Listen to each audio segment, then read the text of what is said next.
Sermão do Monte, capítulo 46, parte 1. O argueiro e a trave. Já podemos considerar a significação do mandamento de Nosso Senhor: não julgueis, e o que ele envolve na prática.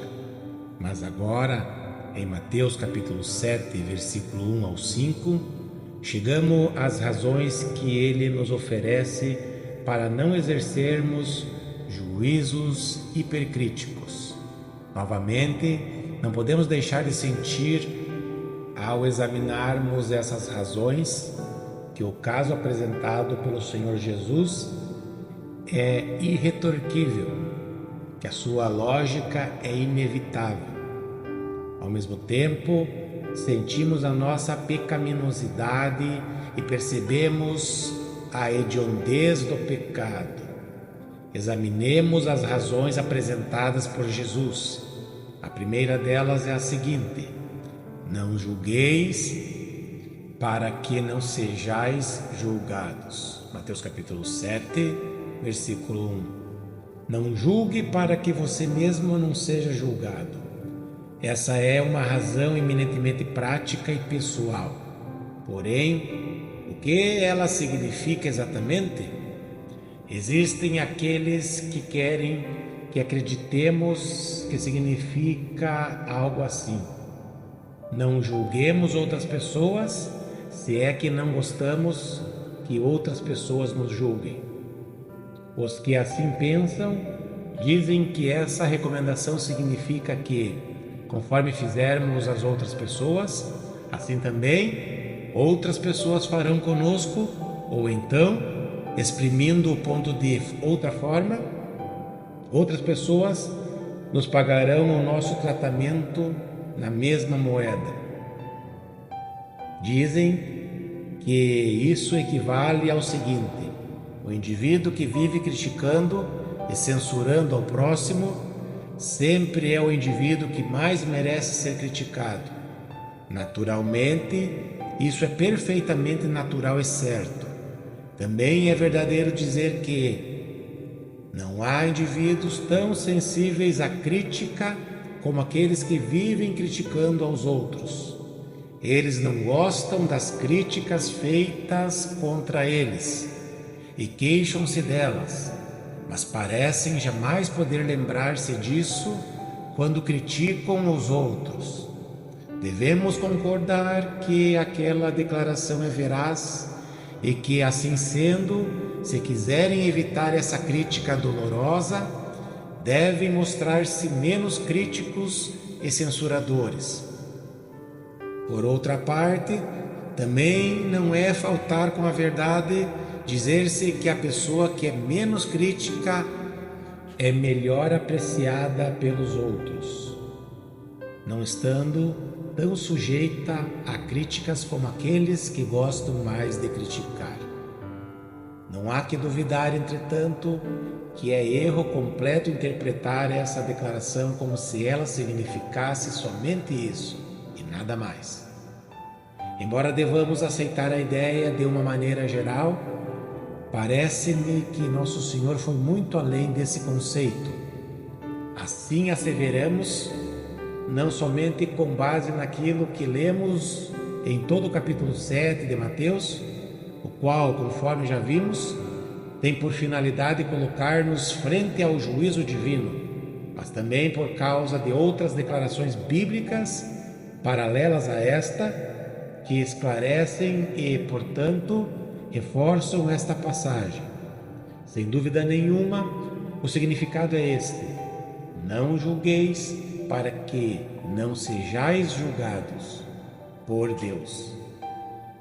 Há muitos cristãos evangélicos que de pronto reagem a essa exposição, contrastando-a com o grande ensinamento escriturístico relativo à justificação exclusivamente pela fé.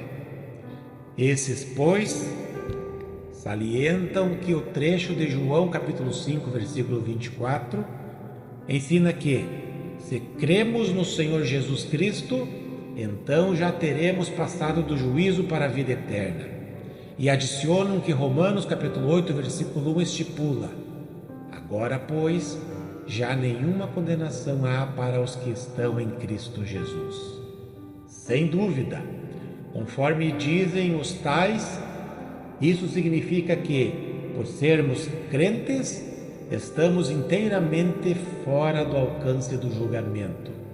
Não há mais qualquer juízo, argumentam eles, com base nesse ensino para o indivíduo que é crente autêntico. Essa crítica exige tanto a nossa atenção quanto uma resposta adequada, e nós a fazemos em seguida. Novamente devemos lembrar-nos que as palavras que estamos considerando foram endereçadas a pessoas crentes e não a pessoas incrédulas.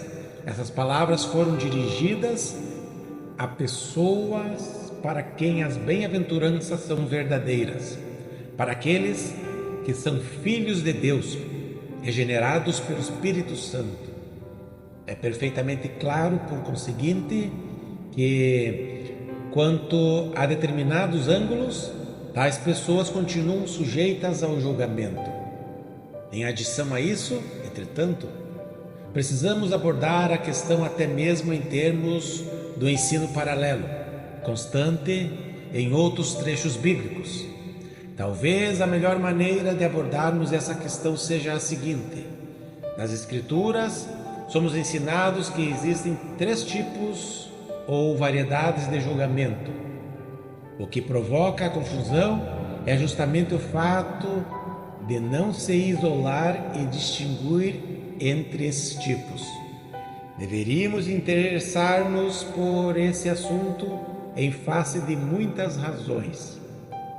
Uma delas é que muitos de nós que se afirmam evangélicos não somente se tornam culpados de loquacidade quanto a essas questões, mas também, muito curiosamente, falta-lhes aquilo que se denomina temor de Deus. Eles manifestam uma certa superficialidade, uma certa loquacidade, uma certa leviandade, demonstrando uma atitude muito distante daquele caráter autenticamente cristão, manifestado por pessoas piedosas, conforme podem ser vistas nas páginas da Bíblia e na história da Igreja através dos séculos. Em nosso afã por darmos a impressão de que somos felizes, com frequência nos falta aquela reverência, aquela atitude que as Escrituras entendem por reverência e piedoso temor. A ideia inteira do temor ao Senhor e da piedade, de uma maneira ou de outra, se tem desvanecido inteiramente entre nós, os evangélicos. Isso se deve, pelo menos em parte, ao fato de que não percebemos a importância do ensino bíblico relativo ao juízo. Ansiamos de tal modo por ressaltar a doutrina da justificação exclusivamente pela fé que, muito frequentemente, tornamo-nos culpados de minimizar as demais doutrinas das Escrituras, as quais fazem parte igualmente da nossa fé e, por conseguinte, são igualmente verdadeiras. Isso posto, é importante que compreendamos essa doutrina relativa ao juízo. Em primeiro lugar, há um julgamento que é final e eterno. Esse é o julgamento que determina a posição ou situação de um ser humano diante de Deus. Esse julgamento determina a grande separação entre os crentes e os incrédulos, entre as ovelhas e os bodes, aqueles que permanecerão na glória eterna e aqueles que ficarão na perdição eterna.